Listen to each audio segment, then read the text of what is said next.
listening to Truth to You Radio. That's truth, the number 2letter.org. I'm Jono, and g'day to Kari from Montana, Daryl from South Carolina, Rick from LA, Debbie from Israel, Yvonne from Queensland, Australia, and Christine from Arizona, Marianne from New York, Karen from Texas, Tara, who commented on the site. Thank you for wonderful insight, she says. I love your Torah bells. Be blessed. Thank you, Tara. Rick said, thanks, guys. Another thought-provoking discussion on this week's Parsha. Jimmy said, thanks for explaining. I laughed. I cried. May all y'all be blessed, blessed, blessed. Gary said from Pulaski, Tennessee, I think that is. Love you guys. I think of you as the Three Stooges when you're on. No disrespect intended. But I laughed at how you carry on. Blessings to you all. Now, here's one from Shelley. Now, Shelley is in China. Now, guys, listen to this. She's in China. She wants to know, how can she get hold of the book, A Prayer to Our Father, in Chinese? Where can she get that from? You tell her That's this. a good question. No, listen, I'm going to give you the answer. You tell her right now to send us her address, the Truth to You, and we will have it sent to her personally as a Torah Pearls listener. We will have it sent to her, no charge. I will pay for the postage. We're going to send it to Keith's her paying. app. For the record. Absolutely. Keith is paying to send it to her because you know what? That's a great witness. So you let's have her send us the address, and we'll send it to her directly. I'll do that. She's a teacher just outside of Hong Kong, and Excellent. In Hong Kong. She wants to catch up with you guys, and she I got home. There you go. You know a little bit of Chinese. And g'day to everyone listening in China. I got and g'day to Shelley. And she says, you know, she's coming out of Constantinianism and she's coming into the Torah perspective. More of that. And she said she's so grateful for you guys. What you're doing is historically important, she says. So that's great. So thank you, Shelley. We'll definitely get a book out to you somehow. Now, here's... Actually, buy the book. It's available from, what is it called? Christian Alliance Press, based out of Hong Kong, if I'm not mistaken. Okay. Christian Alliance. Excellent. All right. And maybe, Keith, you have some contacts there that she might be able to... let's see what we can do. Catherine. Catherine said, thank you so much for your insight to and for broadcasting this to us. She has a question. Now, we don't usually do this. We do get a lot of questions, and we don't have time to go back and forth with the questions. And we do hope that listeners who interact on the comments page will also interact with other people's questions and answer them and things like that. By all means, listeners, get involved in the comments. But now, I just want to throw this one out there before we begin, because this one I've always wondered about too, and I often get confused with this. Catherine asks, is the firstborn always a male, or are females counted as firstborn too? That's a great question. It is. And especially, it's a great question because if you look at the number of firstborns over in, Numbers Chapter 3 in an earlier portion, so one of the things we see there, and this is actually appropriate for this week's portion because we've got the second census that takes place here. The first census, we had 603,550 men between the ages of 20 and 50. And the second census, which is 40 years later, and then it specifically says not a one was counted in this census that was in that census, and really except for two, Joshua and Caleb, 601,730. So the population has actually gone down by almost 2,000, but really over 40 years you'd expect a bigger change, but I guess not. And the reason is that they and this is kind of borne out from the from what we see from the firstborns. So there was something like I don't remember the number. I think it was 22,000 firstborns or somewhere in that neighborhood. And that's from a total male and those were only males. The Hebrew word is bechor, and a female will be bechorah. So it's actually gender specific. And not only is it bechor, but it's peter kol rechem, which is the opening of every womb. So if, for example, there's a stillborn child, then that mother doesn't have a bechor. She doesn't have a firstborn. Or if she has a girl, then she doesn't have a bechor. She has a bechorah, but the bechorah wasn't counted in that context. And that actually makes sense because if there's 600,000 males, how is it that there's only 22,000 firstborn? Right? Let's do a little bit of math here, right? Does that mean? Math isn't my forte. I readily admit this, but that would mean roughly that there are 30 children in each family. If really there's one firstborn from every family, and that doesn't really make a lot of sense that there's 30 children from each family. More, but it does make a lot of sense if we take into account all the stillborn children, possibly even miscarriages, and then certainly all the females. And the females. So So that may have been actually only 1/3 of the actual firstborn, because that's the male live, firstborns who were born alive and made it, past 30 days. Right. So, whereas a lot of them didn't. So that actually says there was a significant infant mortality rate, which makes sense. If you look at the trend of the world population going back, really thousands of years, you find out that around the year 1800, and these numbers are a little bit approximate, but if I'm not mistaken, around the year 1800, there was something like a billion people in the world, or maybe 1900, and now we've got 7 billion. So the world population, really just kind of is inching up very, very slowly for thousands of years. And the reason is that every time there were too many people, there'd be a plague and people would die. And if we're talking statistics, so I prepared here a little bit of I did some Jewish accounting here and prepared a statistics table.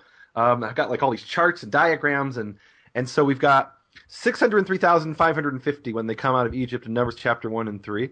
And actually, that doesn't include 22,300 Levites, so add that. 601,730 in Numbers 26 that we're getting to today. Judges chapter 20 has accounting, and in all of Israel, there are 426,700 males eligible for military service. So the population has actually gone down about 300 or 400 years later. Or actually, that may have been at the beginning of the period of Judges, so maybe it was 100 years later. We don't know the exact chronology. But the population's gone down. And then in 1 Samuel chapter 11, verse 8, there's 300,000 who show up for battle under King Saul. Now, there may have been more people who just didn't come to battle, but it gives you an indication.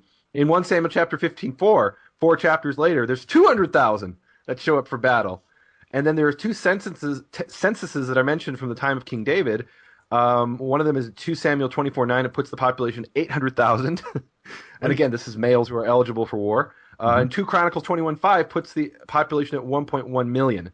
So, and that's like, I don't know, like 400 years after the exodus from Egypt, the population has barely inched up, 33% or something like that. Which shows you that populations were relatively stable throughout history. And that's the short answer to the lady's question. Did you see that, Keith? I just ask a simple question, and I get an incredible amount of statistics. Keith. Is Keith still there? Keith. Keith must have gone off to get a drink of water or something.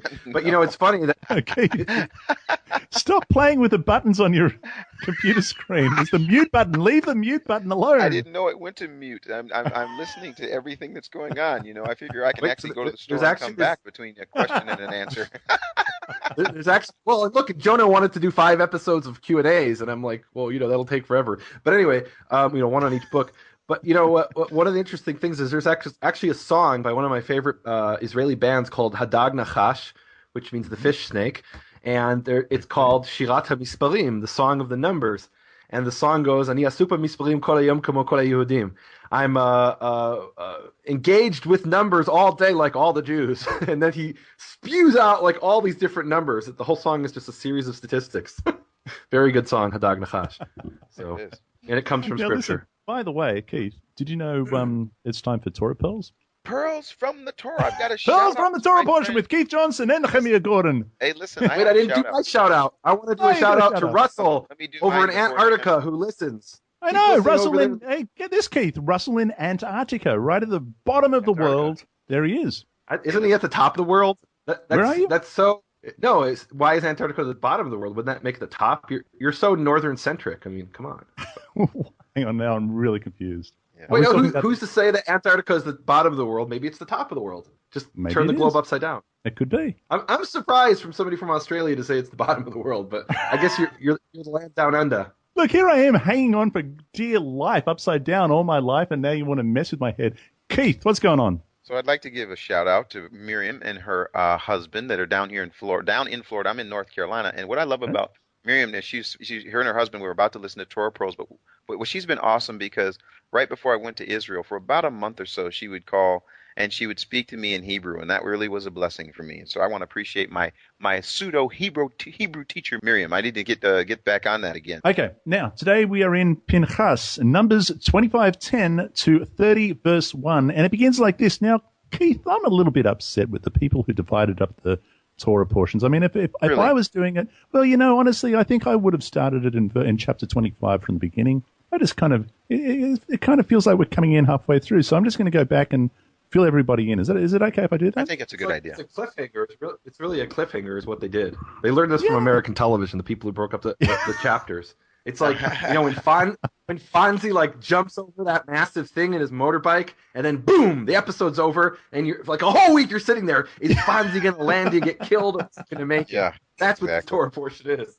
That's what it is. So what happens at the beginning of chapter 25? The people began to commit harlotry with the women of Moab, and they invited the people of the people to the sacrifices of their gods, and the people ate and bowed down to their gods. So Israel was joined to Baal of Peor, and the anger of Yehovah was aroused against Israel. There it is. And Yehovah said to Moses, "Take the leaders from the people, hang the offenders before Yehovah out in the sun." And all of this, everyone, it was a terrible thing. And anyway, verse 7, Pinchas, the son of Eleazar, the son of Aaron, the priest, saw this going on. There was a particular Israelite who was flaunting, saying, here she is, I've got a Midianite woman going into the tent right now with her. Well, he picked up a spear, went into the tent, and thrust both of them through, the man of Israel and the woman through her body, so the plague was stopped among the children of Israel. And 24,000 died in the plague. My goodness, there it is. And now we find ourselves at verse 10 where this Torah portion begins. Then Yehovah spoke to Moses, saying, Pinchas, the son of Eleazar, son of Aaron, the priest, has turned back my wrath from the children of Israel because he was zealous with my zeal among them, so that I did not consume the children of Israel in my zeal. Therefore, say, behold, I give to him my covenant of peace, and it shall be to him and his descendants after him a covenant of an everlasting priesthood, Keith, an everlasting priesthood. Amen. Because Listen, he was zealous for God and made atonement for the children of Israel. I'll tell you something. This particular paragraph catches my attention from this perspective, that here's a man on the earth that's willing to do something that has to do with that he knows that what's happening in front of his eyes is wrong, and it took zeal to do that. It says he was zealous in my wonderful little translation here. Zealous as I am for my honor among them, so that my zeal I did not put an end to them. And then and as a result of the zeal of his response, then the father looks down and says, "Hey, you've caught my attention." And I'm telling you, man, I just think about that. For us here that are talking, for Nehemia, for you, Jonah, for myself, and for those that are listening, what does it look like when we catch his attention to be zealous for his will? I mean, just to do the things that he calls us to do, and all the things that Yehovah does in the earth. I mean, he keeps things going. He's busy with the earth, making sure that it doesn't get too close to the sun, and he's got the stars and galaxies that don't collide, and he's willing to look down and see a man who's willing to be that zealous, and it catches his attention. That's a big deal to me. Huge. That's amazing. Huge deal. And so, and that's what happens. And he gets. But, I gotta interject here. The way this story is usually interpreted, way I've always heard it interpreted, is that we have here an act of vigilante justice. That Pinchas sees this thing going on, and he takes the spear, and I think we kind of alluded to this last week a little bit. He takes the spear and he just he goes all what's that guy's name? Bernard gets on him, and and just starts killing the people. But that's not really what happened. If you read it in context, in verse 5, it says very specifically, and Moses said to all the judges of Israel, each one kill his men who are clinging to Baal Peor. And kill his men means, again, like we said last week, you've got the judge of the 100 and of the thousands. So he's got 1,000 people under him, and he's got to look which of these 1,000 people have worshipped at Baal Peor. Him I've got to spear through. I've got to I have to impale. And that's exactly what Pinchas did. And what he did was what he did is actually a great example of he didn't show partiality in judgment, and that's one of the commandments. It says don't be a respecter of persons in judgment. He could have said, well, I'm not going to judge that guy. I mean, he's the leader of the people. He's the tribe of Simeon. He's the Nasi. He's the big Kahuna. I can't stand up to him. And a lot of judges would slink away and hide and say, okay, I'm not going to stand up to this person. I'm just going to obey what the authorities tell me. And as a judge, he did the right thing. He stood up to the authority and carried out the judgment. And that's what his zealousness, I think, is the expression of that. He had this duty, and he carried out his duty. But we don't have. This is not a situation of a vigilante who took the law into his own hands. He was the law, and he had to carry that out. And a lot of people, you look around the world today, there are countries where the judges will look to the leader of the country and say, guilty or innocent, and it doesn't matter about the facts, doesn't matter about what the testimony is. They take their orders from up on, from the political establishment. And here, Pinchas said, the political establishment is the one who's committing a crime. I'm going to carry out a judgment against him. Amen. Right. Hey, let me tell you this. The thing, the guys, what I love about it, and I know you didn't read this verse yet. Nehemiah is alluding to it, but what I love about the verse in 14 and 15, if I can take your job just for 1 second, Jonah, the name of the Israelite who was killed with the Midianite was Zimri, and it talks about him being a leader of the Simeonite family. And the name, and this is really interesting because when we're reading through Scripture, I think a lot of the ladies that are listening have to think to themselves, why is it sometimes that the name of the woman isn't mentioned? For example, what's Noah's wife's name? Nobody knows what Noah's wife's name is. She's just Noah's wife. We don't know her name, and this sometimes happens. But in this situation, we find out the actual name of a Midianite woman whose name it says was Cosby. What I think is interesting about it is she's the daughter of Zur, a tribal chief. So what's so powerful about this? Like Nehemiah is saying, there's no respecter of person. But I think this issue of zeal, and again, he's not out of control. He's not nutso saying I'm just going to spray, whatever and do whatever. This is like the difference between a 12-gauge shotgun and a sharpshooter. The 12-gauge shotgun, you shoot that and it sprays and you get some innocent bystanders. But with a sharpshooter, you're specifically going in and doing it's like a laser gun. I'm going to go do this thing. And what's so amazing to me is the picture of what happened before he did it. Moses and the people are weeping in front of the tent, weeping in front of the tent. And these two leaders, and I'm going to use her as a leader only in that her father was the leader of the Midianite clan, so she's got privilege. She's thinking, hey, my daddy's the head of the chief of a Midianite family, and this guy who's getting me, he's one of the chiefs of the Simeon family, one of the leaders of the Simeon family. We're of the political elite. We can do what we want.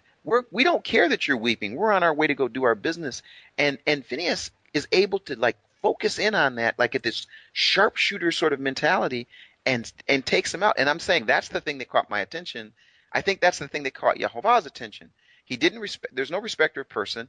He's very specific, and he's zealous to do God's will. That's the thing that I just, man, that's amazing. Keith, in my tradition, where I've come from, and I don't know if maybe it's the same with you, whenever this passage came up, it was always connected, or often connected, with Matthew chapter 5, verse 9, which says, "Blessed are the peacemakers, for they shall be called sons of God." Do you see a connection there? I've never heard that. Tell me about that. And well, the connection is where Yehovah says, "Behold, I give to him my covenant of peace." Ah, I see. So from zealousness and where he takes these two out, he gives them peace. That's amazing. Wait. Hold on. What are you telling me? Did you guys slip some New Testament in here without me noticing? No. What I said was, "Blessed are the cheesemakers." So this is what it says in chapter 26. It says. So if we're gonna talk about that, can we just very briefly look at Psalm 34, verse 14 in the English, verse 15 in the Hebrew, and it says, "Shun evil and do good," and then it says in Hebrew, literally, it says, "Seek peace and pursue it." And so the idea of being a pursuer of peace, where did your rabbi get that from, Keith Johnson? It's right there in the book of Psalms. Right there from the book of Psalms. Can I get an amen? That's where my rabbi got it from, and I'm holding to it. I'm sticking to it. Amen. Excellent. And for those who don't know who my rabbi is, listen, he's the greatest teacher that has ever walked the earth as far as my exposure. Yeshua, the one called Jesus, as a teacher. I mean, I just think it is amazing what he does in terms of connecting the Tanakh with the situation that he was at in the first century. And unfortunately, and I've been preaching this and getting in a lot of trouble, there's been such a disconnect of his teaching and what I call it, they've morphed him into something else, which is really, really unfortunate. So anyway, that's why I call him my rabbi. Those are. Can I get an amen? Those that are listening to us. Amen. And he certainly has been seriously misrepresented over the thousands of years. And here we are in chapter 26, Nehemiah, as you were talking about it, they take another census. Now, again, there's a lot of numbers here. Are we going to touch on anything specific? Is there anything you want to bring out of this? Well, okay, all right. So 26. No, So first come of all, on. verse three- No, come back. I What do you gotta want to say do? something, Jonah, Okay. before he brings out his, Yeah. his sheet of paper. Listen, so those that don't know, I've known Nehemia for 10 years, and he's got this thing about lists and sheets of paper. I mean, we go on tour. He's got an Excel spreadsheet for which planes we're going to take, which cabs we're going to take. I mean, the guy's amazing when it comes to these lists. And I have one for the census. He's got one for the census. So Here we I go. got before an he Excel, addresses Excel that, Jonah, spreadsheet. before he addresses that, one of the things that we talked about, and I know we've talked about this before, I just want to bring it up.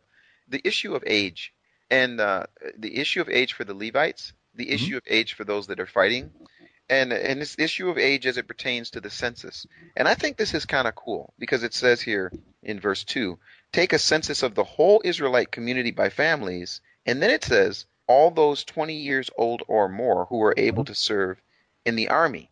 And so, oh my gosh, he just sent me the list, you guys. This is impressive. I'm You've going to have actually to copy the list. This is amazing. Got to see the list, the spreadsheet. Yeah, no, so 20 years and older. And one of the things that I just want to bring this up, and I don't know what it's like down there in Australia, Nehemia, I'm not sure exactly what goes on in Israel, but I happen to have 3 sons, and this is a huge mile marker for me. Just in the last couple months, when my 3rd son turned 21. Well, in our tradition and our understanding over here in the United States, there's sort of like 2 phases to adulthood. There's 18 and there's 21. Now, at 18, that means, okay, you're 18, you can vote. At 21, you can drink. Now, why is that an issue? This determination of when the ages are the ages, and I just think it's kind of interesting here. And I'm not, please, everyone that's listening, I'm not promoting drinking. I'm not saying that that's what should happen. I'm just talking about how it happens in the United States. There's 2 phases. Hey, I turned 18, I can vote for the president. But at 21, I can drink myself because of who I voted for. So I want to just bring this up in terms of age, why we think it's 20, and what the situation is in Australia regarding adulthood, and what it is. It's a little bit different, because at 18 you can vote, but at 18 you can drink. Really? Mm. How about in Israel, Nehemia? Yeah, in Israel, both the drinking and the voting age is 18. You're kidding me. Yeah, so the United States is conservative on this matter. No, the Australian beer and Israeli beer is just better than that. They know that, and they have to wait until you're 21 before you can deal with it. Okay.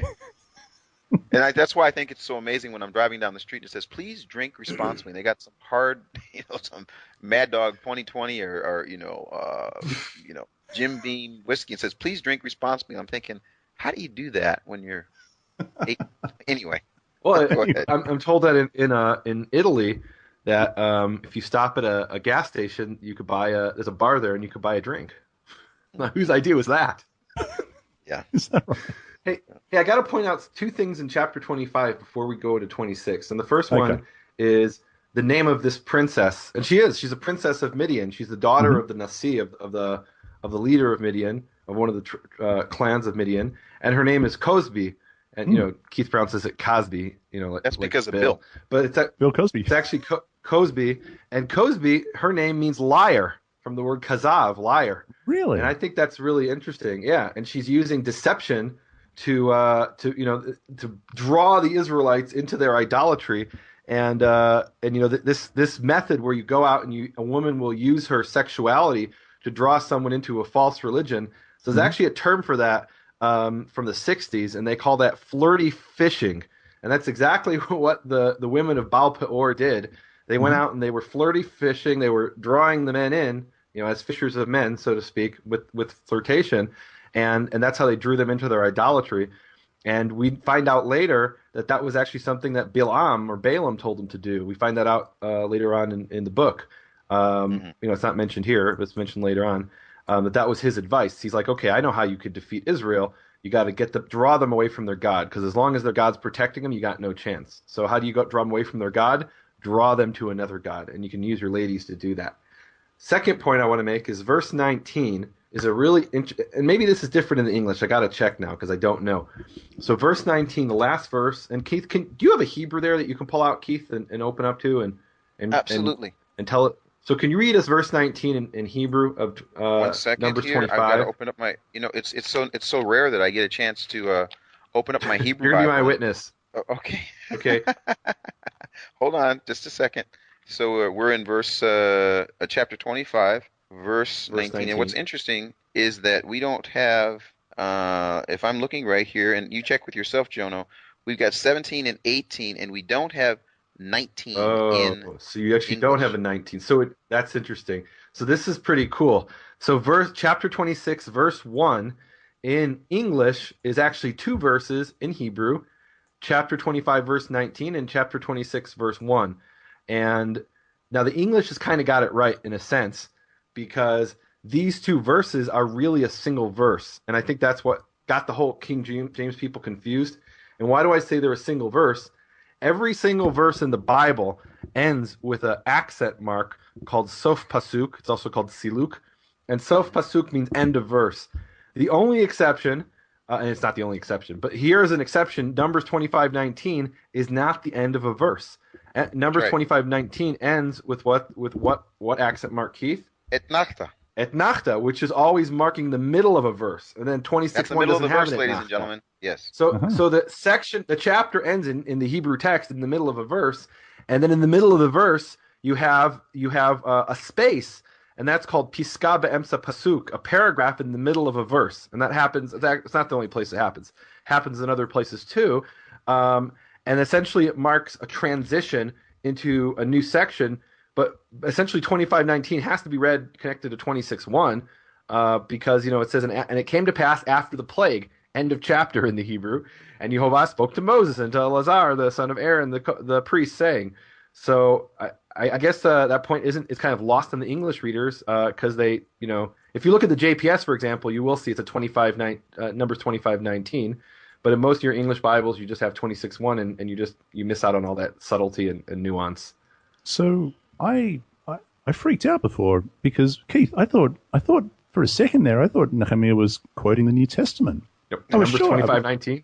No, the plague was over. No, you said that later on in the book, it tells us that Balaam taught the children of Israel, taught where did he get that? It was crazy. I thought, I went to Revelation 2, chapter 14, and it says, but a few things I have against you because you have.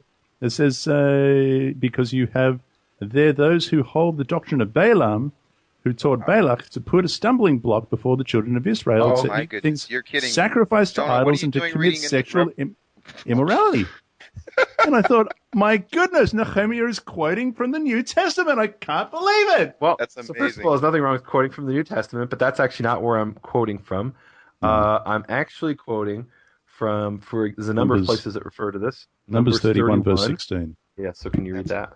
I found it because I was really freaked out. Okay, so it says, look, wait, hold on.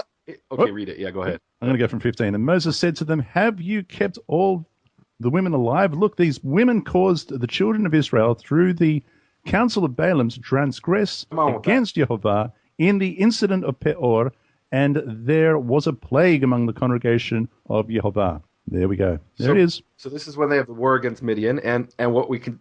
So are you telling me that the Book of Revelation didn't just make this up? That it actually is based on something in the Old Testament, in the Tanakh? It's based on something in the Tanakh. For a second there, Nehemiah, I thought worlds were colliding, but everything's okay now, and there's balance in the force. There it is. And this is what's great with Jono. Everybody. Sorry, guys, I read ahead. Let me just say, everyone needs to understand something. It doesn't take Jono long. Once he learned how to use this search deal, I mean, you can just about say a half a word, and he'll find the verses in the Old and the New Testament. In the Tanakh and the New Testament, I'll use that word. So it's impressive, Jono. You're really doing a good job. So here we are, flicking the pages. Oh, by the way, now here's in verse 11, of course, is now you highlighted this already, that the children of Korah did not die. There's that reference there in 26:11, when the earth swallowed up Korah in that rebellion. What else are we highlighting in chapter 26? Okay, so verse 3, I think, is a big deal, because all of a sudden we're finding out, I mean, we heard about this before, but this is the key.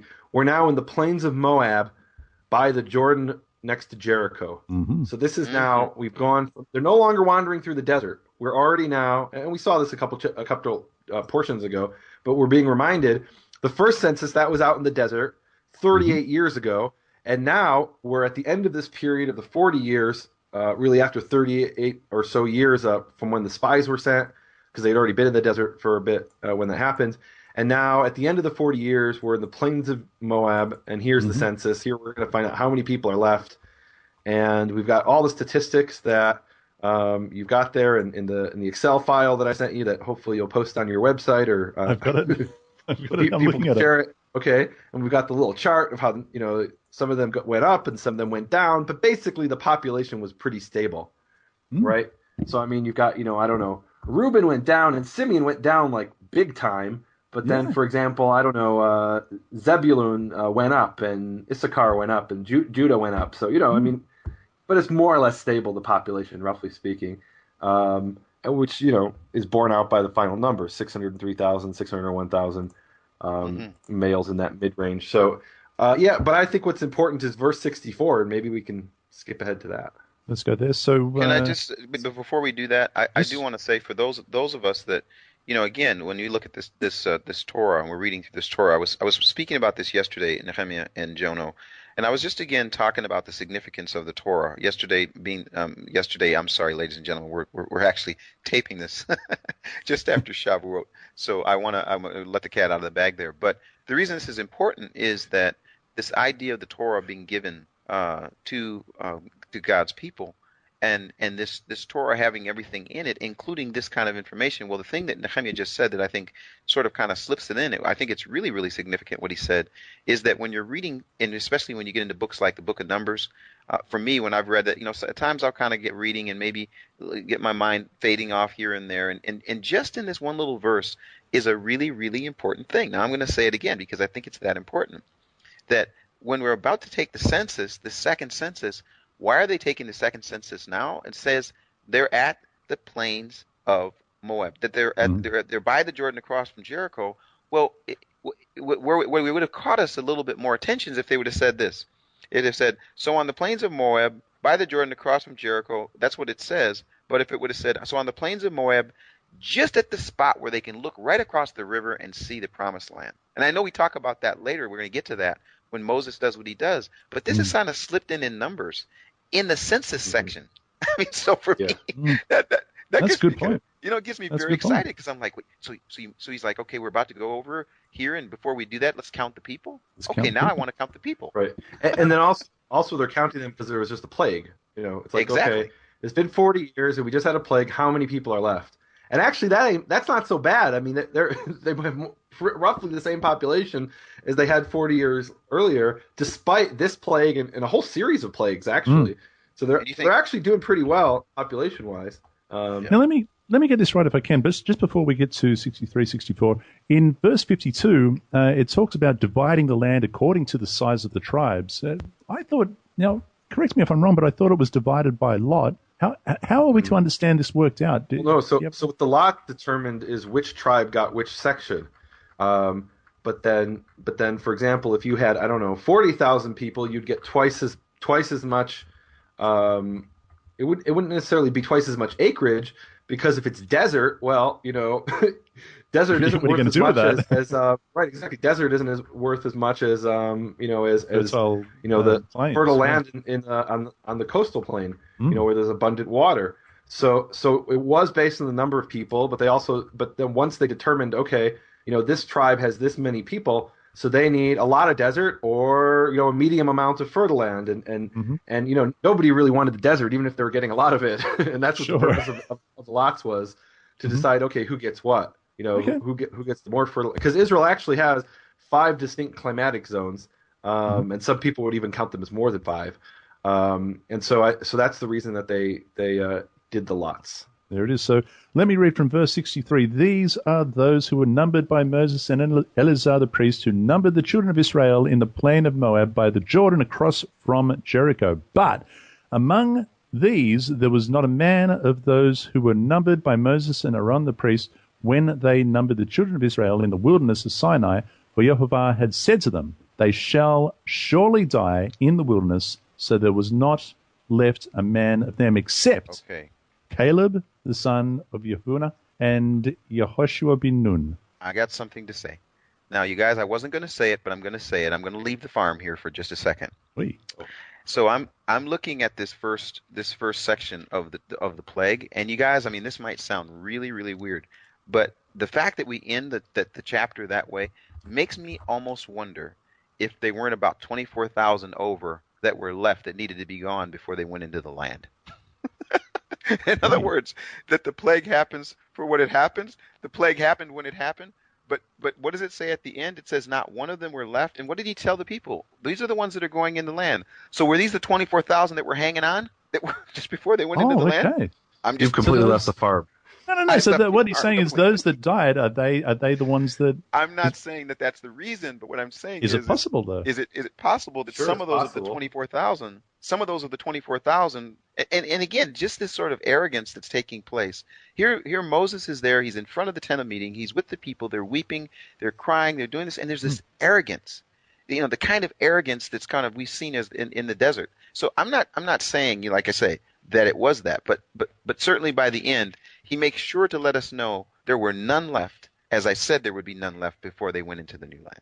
Wow. Anyway, okay. Let's move on. Okay, it's plausible, I suppose. It's plausible. Right.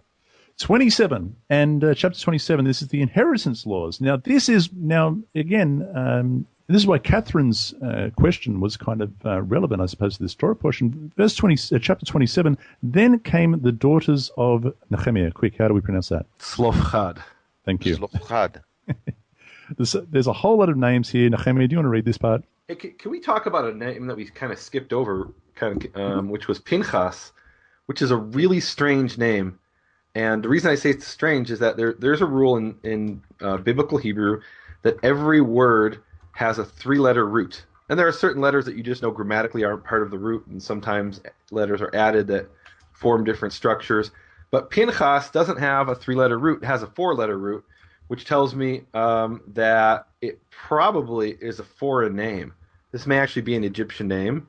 The other possibility is that it's a sort of a compound name, but the meaning is definitely not clear of Pinchas in Hebrew. These 5 girls have very interesting names.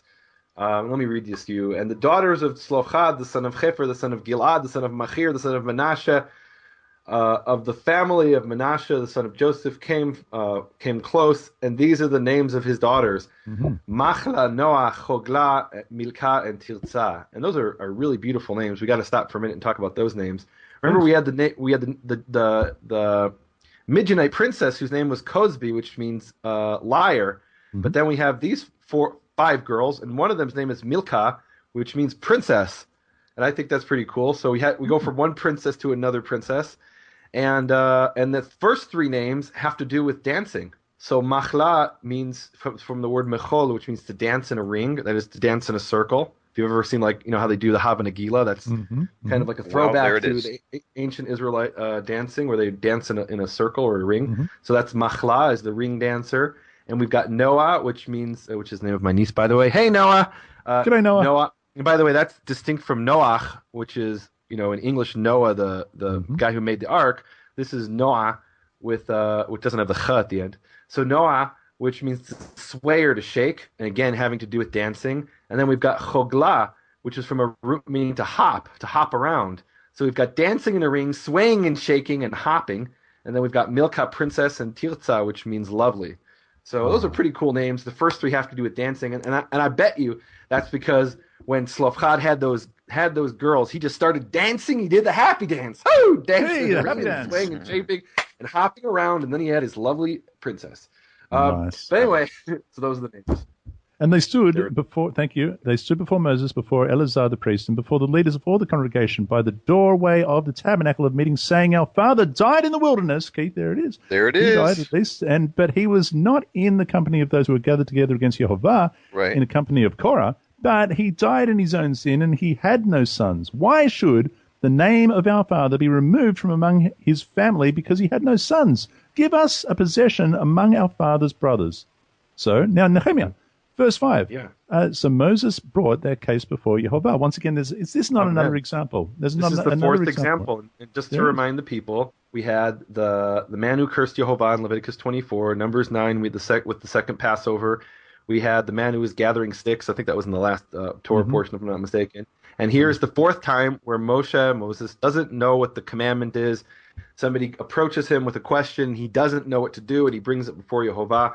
And the next chapter, we're going to see, or actually later in this chapter, we're going to see kind of the significance of that for later on, and this. So yeah, I'm going to hold off in talking about that because we want to talk a little bit about this whole inheritance thing.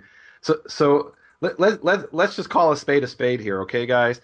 What this means in this system here is that the girls normally, under normal circumstances, didn't inherit land. And just to give you an illustration of my family, so I'm the only boy with 4 sisters, 2 older and 2 younger, and if we were in biblical times and we were farmers on the land, like all Israelites were in ancient times, 98% of the ancient population, really until 200 years ago, were agrarian, worked as farmers. So when my father passed away, I would have inherited all of the land, and my sisters, would have gotten nothing. What they would have gotten, I suppose, is what their husband's land, whatever their husbands inherited, but they wouldn't have gotten anything from our family. And that was the system that was laid out. And in a sense, that was the system that existed before the Torah. And so the daughters of Shlochad come along and say, okay, that's tradition, but is that really fair under the circumstances where our father doesn't have any children? He doesn't have any sons, rather. He's got 5 wonderful daughters. Why shouldn't we inherit the land? And Moses says, okay, I'll go ask the big guy. I'll ask the creator of the universe and see what he has to say. And the answer is that, yeah, they're supposed to get land. And, they if there's no sons, then they inherit land. And if there's a whole chain of succession. Whole series, yeah, that's right. He says it's a good thing, and cause the inheritance of their father to pass to them. And you shall speak to the children of Israel, saying, if a man dies and has no son, then you shall cause his inheritance to pass to his daughter. If he has no daughter, then you shall cause his inheritance to his brothers. If he has no brothers, then you shall give his inheritance to his father's brothers. And if his father's brothers has no father's brothers, then he shall give his inheritance to the closest relative to him in his family, and he shall possess it. And it shall be to the children of Israel a statute of judgment, just as Yehovah commanded Moses. Now, there's a follow-up to this in Numbers 36, but maybe we should hold off until we get to Numbers 36. Okay. Yeah. We can do that. All right. Now, this again, I guess we'll get to this when we get to Deuteronomy 18. Maybe we'll talk about it then. But it says, now Yehovah said to Moses, go up into this Mount Abarim. Is that right? Abarim. And see the land which I have given to the children of Israel. And when you have seen it, you shall also be gathered to your people as Aaron your brother was gathered. For in the wilderness of Sin, during the strife of the congregation, you rebelled against my command. So hallow me these waters before their eyes. These are the waters of Meribah.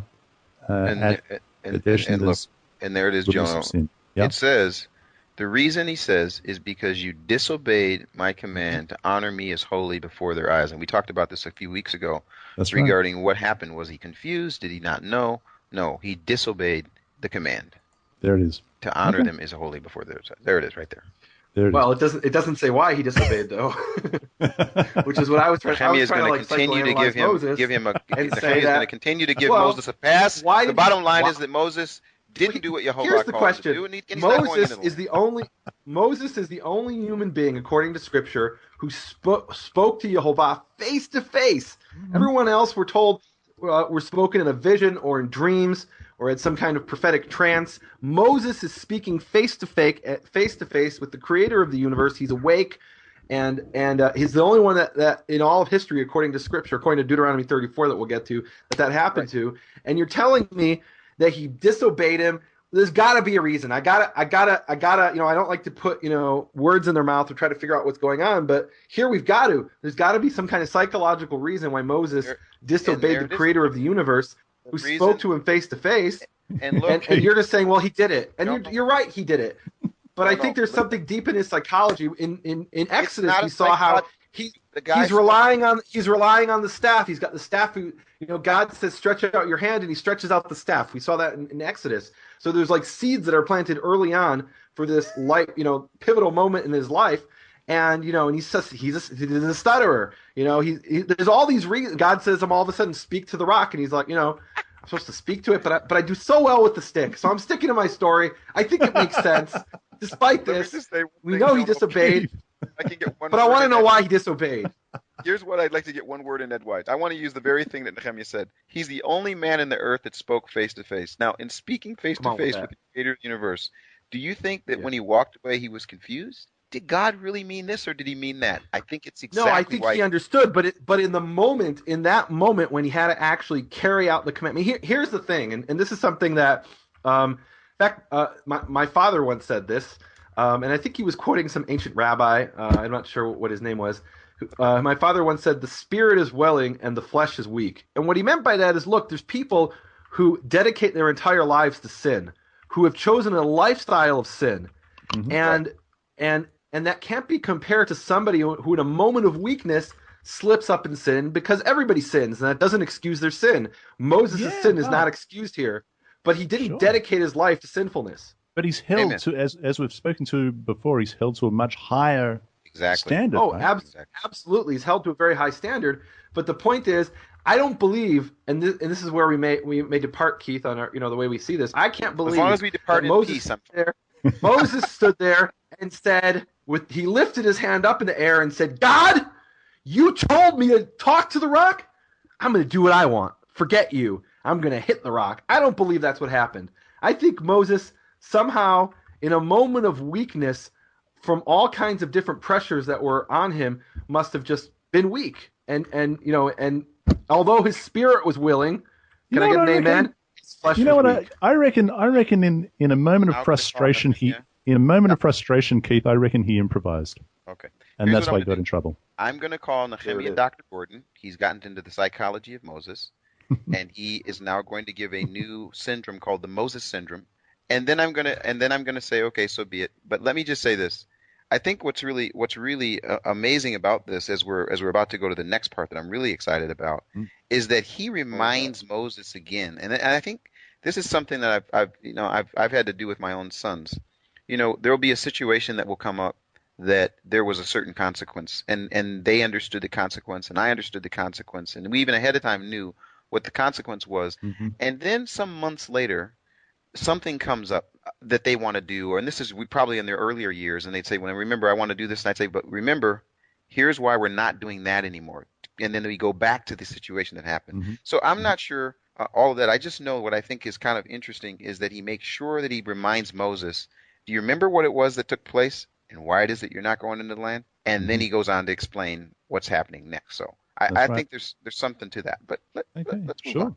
So verse 15, then Moses spoke to Jehovah, saying, "Let Jehovah, the God of the spirits of all flesh, set a man over the congregation, who may go out before them and go in before them, who may lead them out and bring them in, that the congregation of Jehovah may not be like the sheep, sheep which have no shepherd." And Jehovah said to Moses, "Take Joshua, Yehoshua bin Nun with you, a man in whom is the Spirit." There it is, a man in whom is the Spirit. "And lay your hands on him, set him before Eleazar the priest, before all the congregation, and inaugurate him in their sight. And you shall give some of your authority to him, that all the congregation of the children of Israel may be obedient. He shall stand before Eleazar the priest, who shall inquire before Jehovah for him by the judgment of the Urim. At his word they shall go out, and at his word they shall come in, he and all the children of Israel with him, all the congregation." So Moses did as Jehovah commanded him, and he took Joshua and set him before Eleazar the priest and before all the congregation, and he laid his hands on him and inaugurated him, just as Jehovah commanded by the hand of Moses. Powerful. Wow. There's a lot to talk about in this section. Oh boy. Yes. So all right, we've already talked about this in previous portions, but I just want to reiterate here that what we have here is essentially a picture of the position of the judge, which later becomes the king. When the first king is chosen over Israel, one of his roles is to judge. And if you think about it, that's why when we hear about Solomon, one of the things we hear about is he's sitting in judgment, and he's got the story of the two women who both are claiming this baby is theirs, and he says, "Okay, cut it in half." And now why is he sitting in judgment? Because that's one of the functions of the king. He essentially takes on the role of the high judge.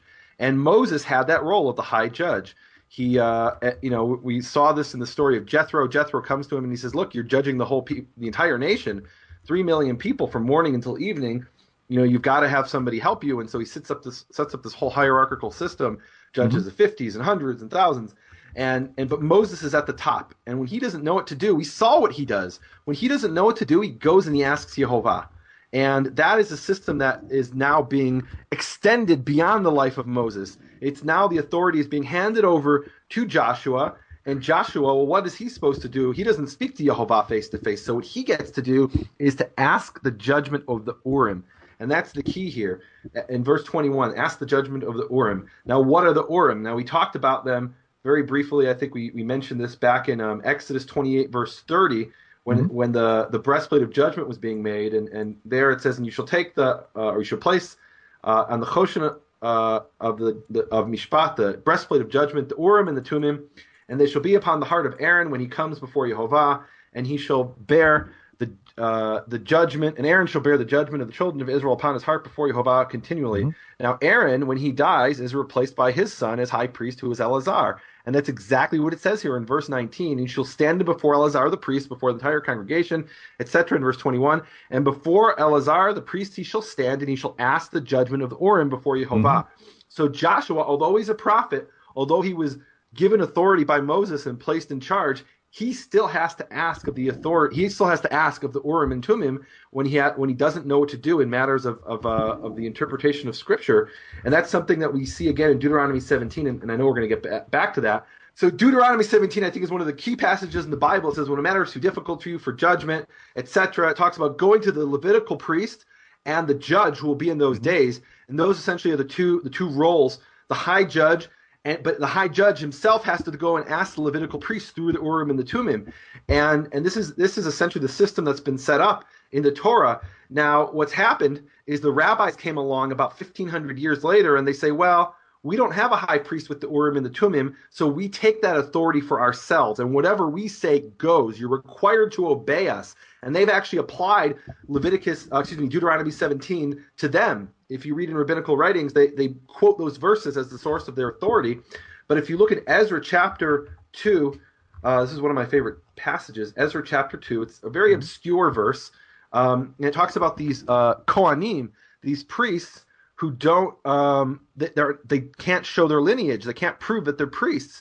And it says, well, they talk about what we should do. And it says, verse 62 of Ezra 2, "And these sought their writing of their genealogy, and they were not found, and they were banished from the priesthood. And the governor said to them that they must not eat of the most holy things until a priest would stand with the Urim and Tumim." And this is the key point. There was no priest with the Urim and Tumim in Second Temple times. And so they said, okay, we're going to have to wait for that priest. We're without that teacher who can tell us what to do when we don't know what to do. And I quoted this prophecy, I'm sure, before in 2 Chronicles chapter 15, and it says there, this is a prophecy of Azariah the son of Oded. It says, "Many days Israel will be without the true God, without the teaching priest, and without the Torah." And I believe we're in that period where we don't have anyone who really has the authority of Deuteronomy 17. Where we've had our people who have usurped that authority, who claim that authority, but we don't have a high priest with the Urim and the Tumim, and someone who is the high judge, who is that we will have that figure. That will be the Messiah when he comes and reigns as king over Israel. Read Isaiah 11. It talks about him judging. That's one of the key functions of what he does, is judging the people as the high judge. Now, Jono, I'd like to leave the farm again. Go ahead. So when I read this passage, there's something that's kind of a thread that jumps off the page for me. And the thread has to do with something that you and I talked about a little bit before the program started. It's regarding some of the descriptions and some of the names of Yehovah that we find in Scripture. And so in 16 we have Yehovah Elohei Harochot Lechol Basar, Yehovah, God of the spirits of all flesh, or the Ruach, the Ruachot, the spirits to all flesh or all flesh. And then in verse 18 it says, and Yehovah spoke unto Moses, and he says to him, "Take this one who's we call Joshua, a man in whom is the Ruach, is the spirit." And I understand this whole issue of the high priest that will come and that will judge based on having the breastplate and being able to do these things. But there's a Joshua here before there's any hands that are laid on him, whom has the spirit. And then it says that here, so Joshua is not. In other words, this guy is not some guy on the side of the road who's just a good worker. He's not just a good worker that he was around with Moses. He actually has the Ruach. He has the spirit, and it says that Yehovah It says Yehovah Elohei Haruchot L'Kol Basar. He is Yehovah who is the spirits of all flesh. And then here's this connection. There's this Joshua with the Spirit, and then he says this really radical thing. He says to him, and I love what the Hebrew says, Nehemiah. I want you to share this with the people. It says in verse 20. So here's the story. Here's Yehovah, who is the Spirit, who is the God of the spirits of all mankind. Appoint a man over this community. This is Moses saying it to Yehovah. Listen, you're the God of all spirits. Appoint a man. And then it says, Yehovah said to Moses, okay, take Joshua. He's got the Spirit. Then it says, have him stand before Eleazar, the priest, and the entire assembly, and commission him. Give him some of your authority, is what it says in the NIV. Now, Nehemiah, would you read that verse, and then we're going to pray, because this is a really important thing. Verse 20, the first section of verse 20, and then I want us to stop and say a prayer. What does it say in Hebrew? Well, it says, V'natata mihodcha alav. Give him some of your hod, and hod is glory, splendor. Give him some of your glory. Yeah, that's pretty cool. If I understand what you're saying, I mean, when you say something like that, I'm thinking of how. Are you awake Moses now, Jono? This is big. Well, he's got a. I mean, at one stage at least, I don't know if he still does, but he had the veil over his face because he had horns coming out of his head. I mean, he was shining, wasn't he? He was shining. Yeah. Well, what this reminds me of, if I can go a little bit off track, a little bit off the Torah portion, is 2 Kings chapter 2. It's one of my favorite stories, verses 9 through about 13. Can one of you guys open that up and quickly read that? 2 That's Kings the story. chapter 2. And I think that this is important because this is a story where Elijah is about to be taken up to heaven, and he's handing some of his glory to Elisha. And guess what? It takes place in the same place. That took place in the plains of Moab, opposite of Jericho. Really? This story in 2 Kings chapter 2 takes place in the plains of Moab, opposite of Jericho. The story opens up in the earlier verses with them crossing over the Jordan from Jericho. Exactly. How about that? And again, the reason that I wanted to bring this up is that this is, again, there's a what we like to say in my tradition, foreshadowing. Here you got Moses, who's going to give something to Joshua, but this is not, like I said, this is a guy just walking the streets. This guy has the Ish, the Ruach. He's got the Spirit, and he's going to give him some of this which Yehovah has given to Moses. All right.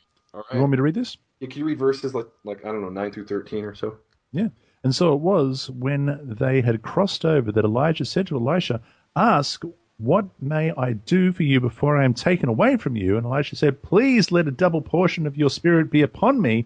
And so he said, you have asked a hard thing. I got to stop there. Keith, is that what you got, double portion? That's what it says in the NIV. It's got the double portion. So this is a great example of a mistranslation. I think pretty much all the translations have this mistranslation. And it's something that archaeology sheds light on. So the Hebrew word for portion here is P, and then it says P shnayim, which they're saying, okay, two portions, 2 P's. Except P in earlier Hebrew doesn't mean a portion. P actually is they found this out when they uncovered these ancient weights in archaeological excavations, and they found a weight that said on it P. And it turns out a P is 1/3 of a shekel. And so P shnayim means 2/3. And Elisha said, let 2/3 of your Spirit be to me. He's not asking for a double portion. I mean, that would have been kind of a chutzpah. I want to be greater than you. He's asking for a double. He's asking for 2/3 of his Spirit. He's like, you're amazing. I just want 2/3 of what you got. And wow. Yeah, it's pretty cool. Goodness, I've never heard that before. And it is kind of a foreshadowing of what happened with Moses, because you know what? Joshua wasn't Moses. He didn't speak to Yehovah face to face, but he was pretty close. He still was an important prophet. And that's why what I wanted to say, Jonah, was when he stopped here and he says, now give him, and of course it says in English, and this is what caught my attention, give him some of your authority, some of your glory. Like, in other words, the foreshadowing is, just let some rub off. Right? Give him a piece. Just give him a piece, and that's before we're ever talking about the whole idea of the priest who will obtain decisions for him. So the decisions will be what they are. But you know what's amazing? You can have those decisions made, but if you ain't got any ruach, it ain't going to help. Ain't going to help. Here's Joshua. So Keith, this is blowing my mind. Let me just read this again. And so it was when they had crossed over that Elijah said to Elisha, ask, what may I do for you before I am taken away? And Elisha said, please let 2/3 of your spirit be upon me. That's what you're saying it says, right? There it is. That's okay, the 2 Kings chapter 2, verse 9 and 10. That blows my mind because, verse 9, because, I mean, how many ministries are there out there called double portion something or other? Anyway, let's move on. Come on, can we get back to hold on a second, because there really is such a thing as the double portion. I think maybe they're confused. Double portion is just a translation of the Hebrew of inheritance, and that's what the firstborn gets, is the bechorah. The firstborn gets a double portion, and what that means is, just so people understand what we're talking about. So I gave this scenario where I've got 4 sisters and they get nothing because I'm the only boy. But what if I got 4 brothers? Well, and I'm the firstborn, which I'm not, but let's say I were the firstborn. So then you divide up the land into 6 portions. We've got 5 children. One of them's the firstborn. You break it up into 6 sections, and the firstborn gets 2 of those portions, and the other each get 1/6. Yep. That's what a double portion means. There it is. Excellent. Thank you for that. Now, Keith, here we are in chapter 28. Okay, we're talking about the daily offering, the Shabbat offerings, monthly offerings. Right? Offerings at Passover, offerings at the Feast of Weeks, offerings at the Feast of Trumpets, offerings at the Day of Atonement, Yom Kippur, offerings at the Feast of Tabernacles. There they all are. And you've already let them know. We're recording this the day after Shavuot. And today you released a video. You've recently been abroad and you've been having some adventures out and about in the land, also in Rome and a few other places. And you've let us have a little snippet that you have spoken about before, about you actually proclaiming the name on the Temple Mount. Oh, my goodness. I can't believe it. And it's all about, just tell everybody what it's about. I'm going to tell you what I've determined is that I don't just read this stuff and say, oh, that's great. I really believe this. I mean, I really, really believe the things that we're talking about in these Torah portions. We talk about all of this idea that Yehovah has goals and plans and ideas for his people and how he wants his people to live. In the story we just read, we were talking about this before the show. Here you've got this man who's the grandson of Aaron, who had great zeal. It wasn't afraid to do what he had to do. He had felt that he was called to do it. So Nehemiah and I had this great discussion back and forth, and I wish people could have been there because we were discussing the Proclaim the Name campaign, where we've gone different places and done this, and sometimes blown a shofar and proclaimed the name. And one of the big issues was that the Temple Mount, which is presently under the quote-unquote authority of the Muslim or Islam, it's a place that they say now you can't read, you can't pray.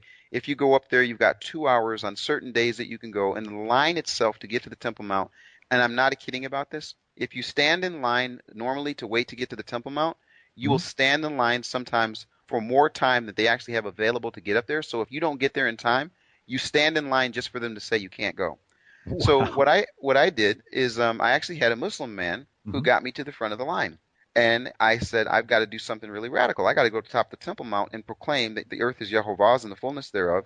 This is the place he's caused his name to dwell forever. And I want to know why I can't go up there and make this proclamation. And I've had some people that were really gave me some very stern warnings. My friend Nehemia did say to me, you need to be very careful how you actually do what it is that you're going to do, and good luck. You'll have to go without me. So I don't know this guy. I don't even know who he is. I don't know who he is. So the point was, Jonah, and I appreciate you giving me the opportunity. The point is that I just felt like going there, understanding the politics. The military's up there. You've got the people at the Al-Aqsa Mosque. You've got all sorts of activity going. And I thought, no, wait a minute. But where is it that I'm standing, and what does this place represent, and whose name should be here? And I believe that the name Yehovah, as we know it as of today, and there may be something that comes out later. I'm not so much dealing with pronunciation. I'm dealing with proclamation.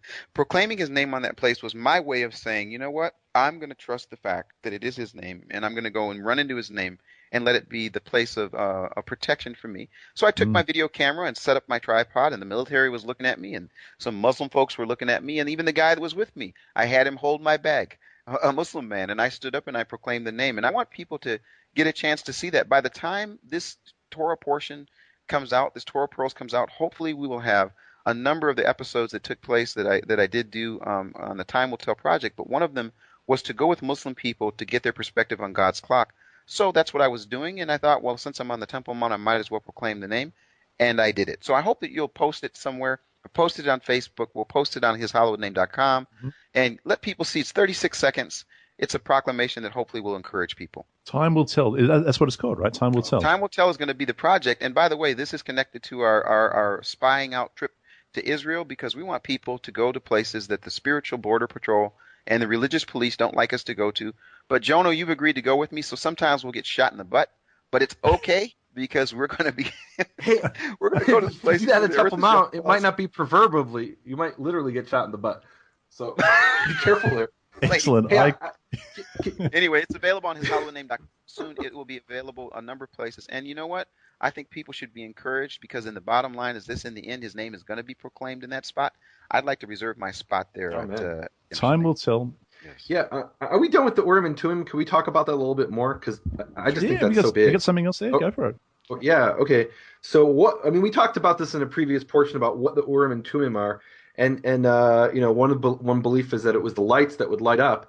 But if you actually look at some of the earlier Jewish sources, what they explain is that what caused the lights to light up were two parchments called the Orem and the Tumim, and on those little parchments it had the name of the God on it, the actual name of the Creator, Yud-He-Vav-He, on those pieces of parchment. And when they were inserted into the breastplate of judgment, that it then gave this, I don't want to call it power, but essentially it turned it into a prophetic device.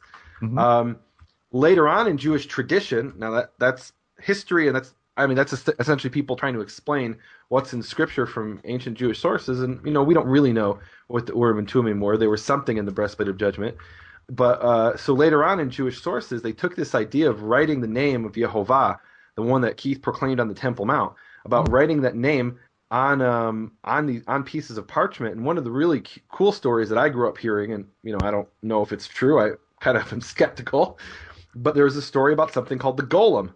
And the Golem it's actually the inspiration for the story of Frankenstein. It's something that took place in the 16th century, and it first actually happened in Chelm, which is a city in Poland, and later there was a more famous incident in Prague, but the original one was in Chelm. And the Golem was essentially a lump of clay formed into the shape of a person, and according to the legend, one of the rabbis took the name of God on a piece of parchment, stuck it in this clay model's mouth, and the clay model came to life. And that's the legend. Now, this is folk legend. I wasn't there, didn't see it. Kind of skeptical if it happened, but the point is that there is this association between the name of Yehovah being written on a piece of parchment connected to the Urim and Tumim that then comes down through history. And of course, when Mary Shelley came along, was that her name? The one who wrote Frankenstein, being a rationalist, she couldn't have it on the name of Yehovah on a piece of parchment. So she took the science of her time, which, basically thought that electricity could bring about life. And, and that's how, in her story, it's electricity that actually makes it happen instead of the name of Yehovah on a piece of parchment. But this starts off as an ancient explanation of the Urim and Tumim, and then goes down through legend and as into the Golem. And another place that we see the Urim and Tumim show up is actually on the emblem of Yale University, one of the most prestigious universities in the United States. Really? So on the emblem of Yale University, going back to the 1700s or something, it says in Hebrew, Urim v'Tumim. has a book. And on the right side of the book, it says Orem. On the left side, it says Vitumim. Orem, Orem and Thumim, Orem Vitumim. Yeah. And then above that is a translation of Orem and Tumim in Latin. Now, Orem, one translation of Orem is light, and Tumim would be perfection. But it also, some people understood it as related to the word for truth. And so it's translated in Latin as lux et veritas, which means light and truth, which is supposed to be the idea of Yale University. But anyway, that comes also from the Orem and Tumim from here in the Torah. How about that? Oh man, there it is, ladies and gentlemen. I didn't know that. Now listen, should we? I know we've gone through a lot of this already in regards to the offerings and the sacrifices. Now wait a minute, I have a chart of all the sacrifices. And how many? He's got a chart, Keith. How much oil was each sacrifice, and how much flour was? You're not going to let me read the chart? I don't understand. We can do that. Keith, is there anything that you want to highlight in these Let me just say chapters? this. I think that one of the things that's really interesting in this, and people should really do this, and this is an example of what we've been doing throughout the Torah portions, is when you see one of these feasts, whether it be Pesach or Feast of Weeks or Day of Atonement, whatever it is that they're reading, is to go to every other section in the Torah that speaks about it, and it paints a beautiful picture. The idea, and this is what I love about this. And some people say, well, you guys gotta spend more time, and then we got other people saying, but you're spending almost 2 hours, And one of the things that I hope that we're doing is we're giving people and spurring people on to do their own study. That we not take that gift and that opportunity away from them. One lady wrote, and one lady sent us a note, and she's like, you've done all this work, and I get to get the fruit of all the work, but what I don't want people to do is become lazy.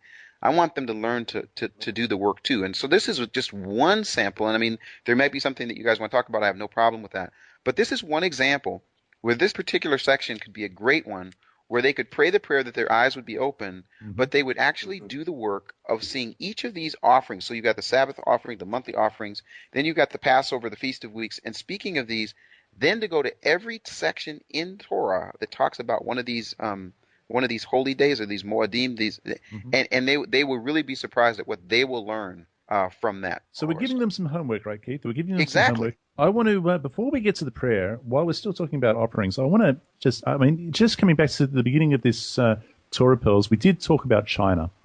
And you guys are heading over to China. Just remind me, when is that? When are you hoping to get there? Go, Nehemia. Go. Yeah, go, Nehemia. Go. Yeah, that's going to be over in September, just after. Actually, this Torah portion ends with Shmini Atzeret, the 8th day of assembly, in verse 35. And just after Shmini Atzeret, the 8th day of assembly, later in that week, we're going to actually be heading over to China. And we're going to start out in Hong Kong, and hopefully, if everything goes well, we're going to actually go into mainland China, and we're going to preach the Word of God. And I'm excited about going over to China. We've actually had a Prayer to Our Father translated into Chinese, and now the Hebrew Yeshua versus the Greek Jesus has been translated into Chinese. Both are available from Christian Alliance Press over in China. And all I want to say is, the question is, if there are people, if there are listeners that would like to contribute to this, because it's such an important work. The book has been translated into Chinese. You guys are heading over there. You've already given away 5,000 copies of the book. The whole thing is a very costly exercise. And if there are people who would like to support you guys in getting over there, can they go to a prayertoourfather.com? Is there a prayertoourfather.com? There's going to be a button there that they can press and donate specifically for this endeavor of getting us over to China. We are planning to go to China. I should say that we actually don't have the money for the tickets yet, so this is in the planning phases. But so it's on you, people. If you want to be part of this, if you want to, I know you can't come to China with us, but if you want to be part, go to prayertoourfather.com and and participate. Help us get this important message over to China. And let me say this, Jonah. One of the things I do appreciate about the things that we have done and why I think this is such a significant opportunity to go to China is because the folks over there are doing their work. They kind of remind me of the lady that was in South Africa who said, hey, come over to South Africa. She was a housewife who said, I've never done this, but she put this entire tour together. Well, what the difference is in China is we got a man who contacted us 2 years ago and says, I'd like to translate the book into Chinese, which then became, hey, if we're going to translate the book, can you actually get copies? Which became, hey, could you guys possibly let us give them away? And which became, hey, would you come here? And so there's a very, very grassroots movement over there, and they're taking care of some major things. The actual book that was printed, the actual events that will take place in Hong Kong. What Nehemia and I are trying to raise resources for is to actual travel and to stay there. Now, I'll be fasting the whole time, but I guess he does want to eat while we're over there. Pay for that. Just kidding. So really, if people are interested, this is a solid situation where you can say, what is this actually supporting? Whatever it is that you do send to us, one, we're going to make it so that it's tax deductible for the folks. Two, by going to a prayer to our Father, we'll give as much information as we can, and you'll be able to track with us, and everything that you do give is going to go directly to this mission. So we're very excited about it. Really would love to have people become partners with us. And that button should be, as of today, up and running at prayertoourfather.com. So brilliant. Looking forward to finding many, many people that will join in with us on this mission. Thank you, guys. And I do encourage the listeners to do that. It's very worthwhile. And I think we should wrap this up. And I'm hoping, Nehemia, can we wrap it up with the prayer from Psalm 119, verse 18? Before we do that, can we do a quick run through 2 chapters, Numbers 28 and 29? I know we're not going to go into all the detail. Because you've got your list. I got my list. I got my chart. I got a table. You tried. I'm not going to go through all of that. But I just wanted to give a quick overview. Numbers 28 opens up verses 1 through 8, and that is essentially almost word for word. That's a daily sacrifice, the Tamid sacrifice, almost word for word of Exodus 29 verses 38 to 42, and the daily sacrifice, the Tamid sacrifice, of course, that's something that will show up in the book of Daniel in some kind of end times context, having important prophetic significance. Then we've got in verses 9 to 10 the Shabbat. In verses 11 to 15 we have the new moons, and then from there essentially we open up into something quite similar to Leviticus 23, but really it's focusing on the sacrifices. It's so much focusing on the sacrifices. If you, for example, go to the section on Yom Kippur, in Numbers 29 verses 7 to 10, it actually doesn't mention Yom Kippur. It just mentions, and you shall afflict your souls in the 10th day of the 7th month. It doesn't actually mention that this is about atonement, which I think is really interesting. It's almost like this is a technical list. It actually does mention the sin offering of atonement, but the phrase Yom Kippur or Yom Kippurim, Day of Atonement, doesn't appear there. And then if you look in verses 12 to the end of chapter 29, you're going to see the section on Sukkot and Shmini Atzeret, and there it doesn't even really say anything about Sukkot. It just describes the sacrifices each day. And so Keith had mentioned how it's a good idea for people to go and look at the other sections. You can look at Exodus 12 having to do with the Passover sacrifice and Feast of Unleavened Bread, Exodus 23, Exodus 34, each of sections on the three feasts. Leviticus 16 talks about the Day of Atonement. Leviticus 23 is the key section that talks about all the feasts and appointed times. And then finally Deuteronomy 16 is the next section that's going to be talking about the feast. So read this and then go look at those other sections and read them together and get the big picture, the beautiful mosaic of Scripture. There's the homework for the listeners. There's the homework. Nehemia, will you? I don't know if we've ever entered it with the prayer before. Here we go. Like that, though, that their eyes would be open. I like it. Amen. Yehovah Avinu Shabashamayim Gal Einu V'Nabita Niflaot Mitoratecha. Yehovah, our Father in heaven, uncover our eyes that we may see the wonderful hidden things of your Torah. Amen. Amen. Amen. Amen. Thank you, Keith Johnson and Nehemia Gordon. You've been listening to Torah Pearls on Truth to You Radio, where you can also freely download this and other Torah Pearls programs at Truth to You. That's truth2u.org. And next week we are in Matot. And they can also go to iTunes and subscribe. Hey, don't forget iTunes, Truth to You. Hey, Numbers 30 verse 2 to 32 verse 42. That's almost a tongue twister. And until then, dear listeners, be blessed to be set apart by the truth of our Father's Word.